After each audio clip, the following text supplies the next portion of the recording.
Gente, não é falando não, viu? Mas que trovoada é essa? Que parecia que tava um caminhão em cima da casa. Não, meu irmão. Vocês acreditam? Aí, e como se não bastasse ontem, aí, na hora que eu tava do lado de Ivete Sangalo, né? Pulando. Pam, pam, pam, pam, pam. Não era essa música não, mas era macetando. E aí ela vai cantar com uma cantora, a Baby do Brasil. Sabe, uma cantora das antigas, tipo do grupo de Bethânia, Caetano Veloso, Beto Gil, Chico Buarque, essa galera, das antigonas. Ela tá até enxuta, a mulher. E aí meu filho chegou e dizer, do nada, a gente todo feliz aqui, pam, pam, pam, pam, pam, pam. Não é essa, não, macetando. E aí a mulher de lá de cima faz, depois de ter cantado com o Ivete, menino do Rio, carro que transborda Rio, essa camarada, oração. Do nada essa mulher diz assim, só uma coisa, viu, o arrebatamento tá chegando, o apocalipse chegou. Aí a Ivete gaguejou na hora, eu olhei pro lado, olhei pro outro, meu Deus, do nada. Ela, sim, um arrebatamento, eu sem entender, digo, gente, o que é isso? E a mulher, o arrebatamento, o apocalipse chegou, meu amor, na hora, a baixada de energia, e aí vai te dar uma gaguejada, mas segurou o tranco. Aí disse, não, que Deus não vai deixar, não, vamos macetar, não sei o que, macetando. Hoje, quando acordei, minha filha, que esse monte trovoado, digo, meu Deus, segue essa mulher tão...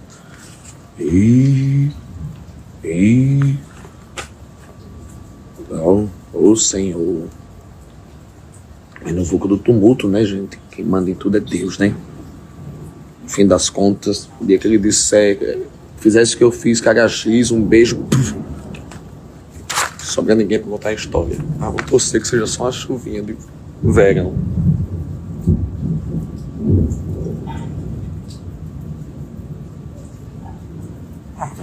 Mas a verdade é só uma, meus filhos.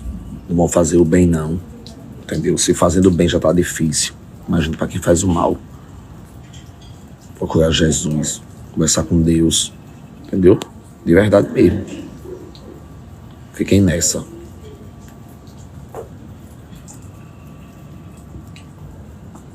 O medo tão grande.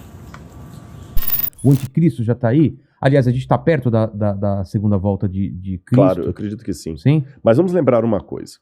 Quando os discípulos perguntaram para Jesus, que sinal haverá de tua vinda e da consumação dos séculos, do fim do mundo, Jesus falou assim, olha, cuidado que ninguém engane vocês. Primeira coisa que ele já falou. Cuidado. Virão muitos em meu nome dizendo, eu sou o Cristo, enganarão a muitos. Certamente... Isso está em Mateus capítulo 24. Depois, quem tiver uma Bíblia em casa, procure em Mateus capítulo 24. Ele fala o seguinte, certamente vocês ouvirão falar de guerras e rumores de guerras. Não se assustem, ainda não é o fim. Se levantará nação contra nação, reino contra reino. Haverá fomes e terremotos em vários lugares, mas isso é apenas o princípio das dores. O princípio das dores, exatamente. Então veja bem, guerra tem no mundo desde que o mundo é mundo. Fome, a Bíblia fala fome no Egito na época de José. Então não vou falar assim, não, o mundo está chegando ao fim porque está tendo guerra.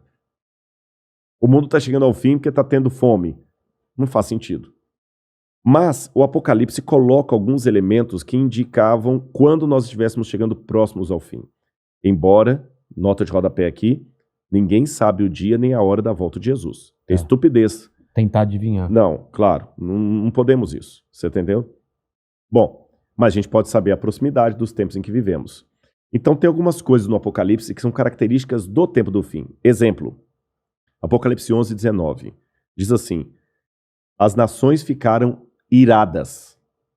Chegou, porém, o juízo de Deus e o tempo determinado para ele dar o prêmio aos seus santos e aos profetas.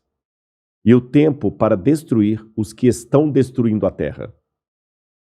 Ora, na época de Cristo não tinha como destruir a terra. O Apocalipse estava fazendo uma profecia de uma época em que a terra poderia ser destruída por seres humanos, coisa que na época do Apocalipse não tinha como. E ele fala depois das pragas de Deus que iriam cair. Essas pragas não caíram ainda, mas os vislumbres dela... Não caíram? Não. A peste não é... A do Apocalipse, né? É. Mas os vislumbres delas podem estar já batendo as portas. Quer um exemplo? Diz que um anjo derramou a sua taça sobre o sol, e foi-lhe dado queimar aos homens com grande fogo. Os homens se queimavam com um intenso calor e blasfemavam o nome de Deus que tinha autoridade sobre essa praga. Olha o problema da camada de ozônio, o efeito estufa, o que está acontecendo com o sol. O outro anjo derramou a sua taça sobre os rios e fontes d'água e mares, que se tornaram como sangue de morto. Sangue de morto não é vermelho, essa cor. Sangue de morto é escuro, é fétido, é quase coagulado. Como é que tá Pinheiros, Tietê, Lagoa Rodrigo de Freitas, as águas do mundo? Poluição. As previsões é que até 2025 a guerra do mundo vai ser pela água. Fala do anticristo, que ia dominar o mundo inteiro de uma maneira algorítmica. Pacífica, porque é um algoritmo. O 666. O que é o 666? O que é o 666? Na época do Antigo Testamento, Deus deu algumas normas para os judeus. O povo do Oriente Médio, ele é muito simbólico, sabe? Ele tem muito esse lance do símbolo que aqui no Ocidente a gente perde. Então o judeu pode olhar, ele usa o paiot, que significa alguma coisa, o kippah, que é aquele chapeuzinho na cabeça. E Deus falou o seguinte, olha, vocês vão pegar a lei de Deus, escrever um resumo da lei de Deus e vão colocar por frontal entre os olhos, numa caixinha aqui, e também na mão de vocês. O judeu hoje usa na mão esquerda. Pode olhar aqui no Muro das Lamentações, você vê o judeu orando lá, né? Baruch atah Beshem Adonai Eloheinu melech haolam. E ele vai orando no muro e ele está com aquela caixinha preta aqui e outra na mão. Aí no Apocalipse a gente vê que o inimigo, o diabo, que se vale do anticristo, assim como Deus envia o Cristo. O anticristo é a versão do Cristo para o demônio. Para o demônio, o anticristo. Ele faz uma paródia de Cristo. Aí, como Deus no Antigo Testamento pediu aos judeus para ter a lei de Deus na testa e na mão, o anticristo coloca também um sinal, uma marca, na testa e na mão. Então significa uma época em que a lei de Deus vai ser questionada. Nessa época em que a lei de Deus for questionada, diz o Apocalipse, ninguém poderá comprar nem vender, senão aquele que tem a marca da besta e o número do seu nome. Ora, esse número é 666. Aí muita gente pega isso e fala o seguinte, então vou começar a calcular, Hitler dá 666, o Papa, o Saddam Hussein, Bill Gates, até a Ellen White, que é uma pioneira do Adventismo, ela dá 666, Mandíbula todo dá 666, né? No grego está o seguinte, aquele que tem entendimento, calcule.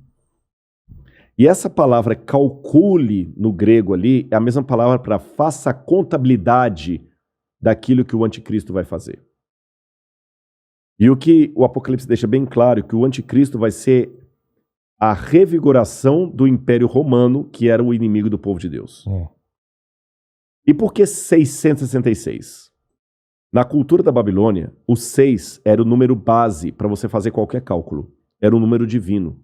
Tanto é que quando Nabucodonosor ergue uma imagem, ela tinha 60 côvados por 6. 60 por 6. O 6 era um múltiplo divino. E ali você tem o 666, múltiplo de 6. Agora o Apocalipse fala que ele vai controlar a economia. Os povos da terra vão segui-lo. Ninguém vai poder, falando quem pode pelejar com ele. E o que nós estamos vendo agora é um mundo caminhando pela primeira vez na história para uma unificação mundial. De moeda? De tudo. Parece até teoria da conspiração que eu vou falar, mas não é.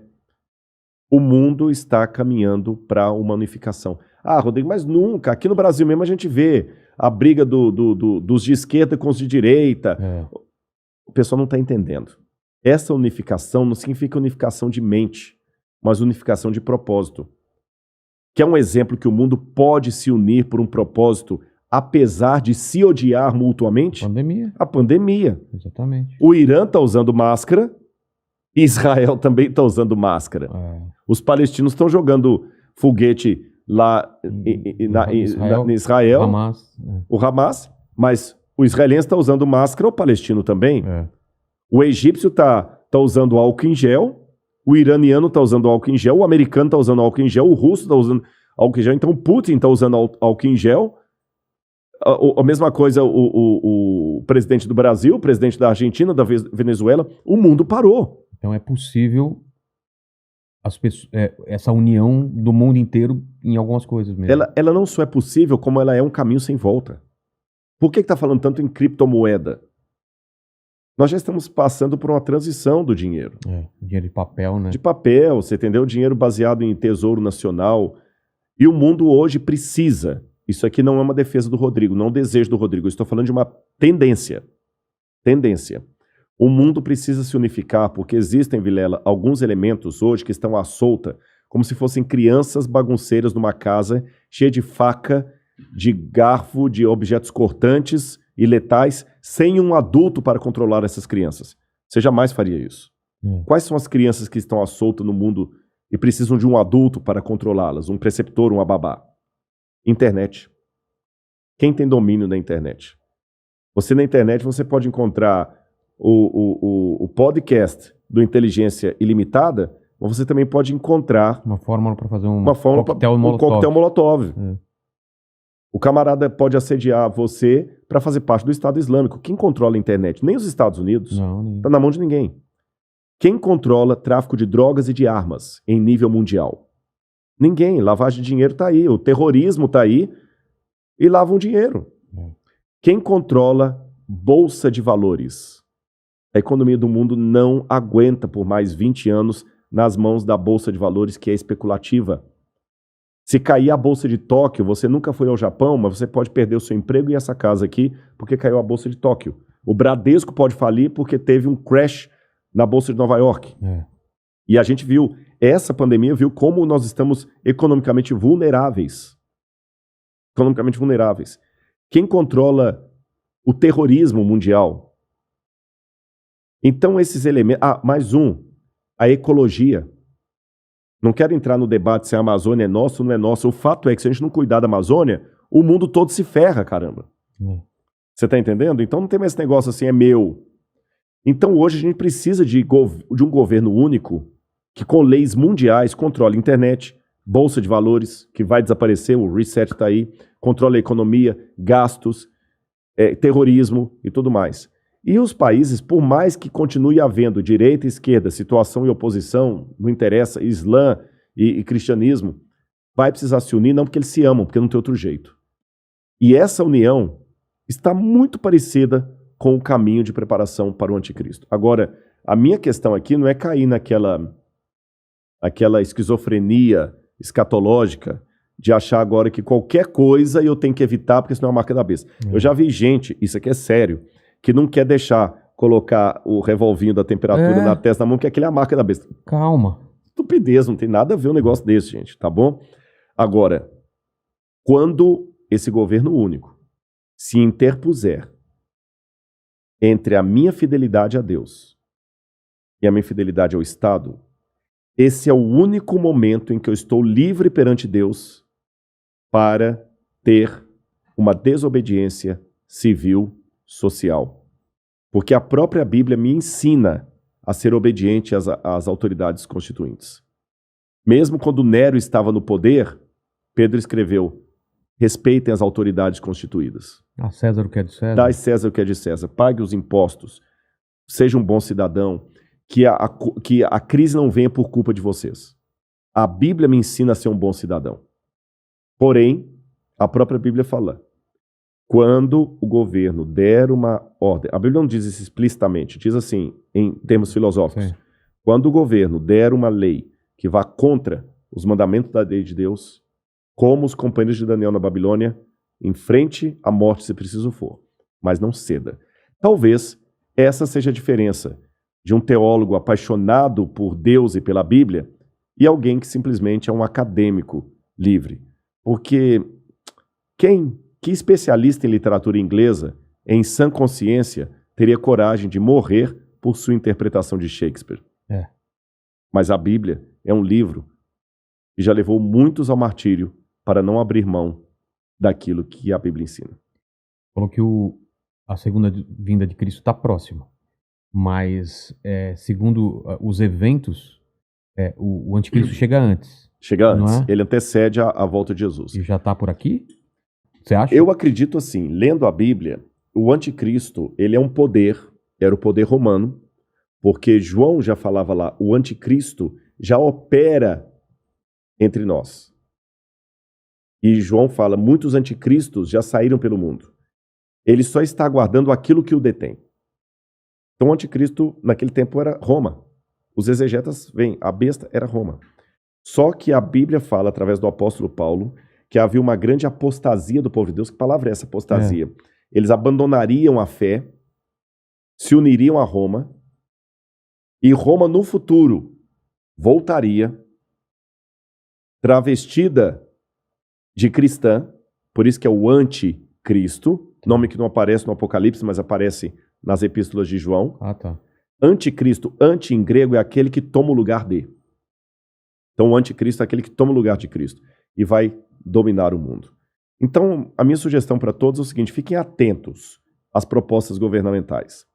Qualquer coisa que não infrinja a minha fé naquilo que eu entendo pela Bíblia ser o correto, eu vou seguir.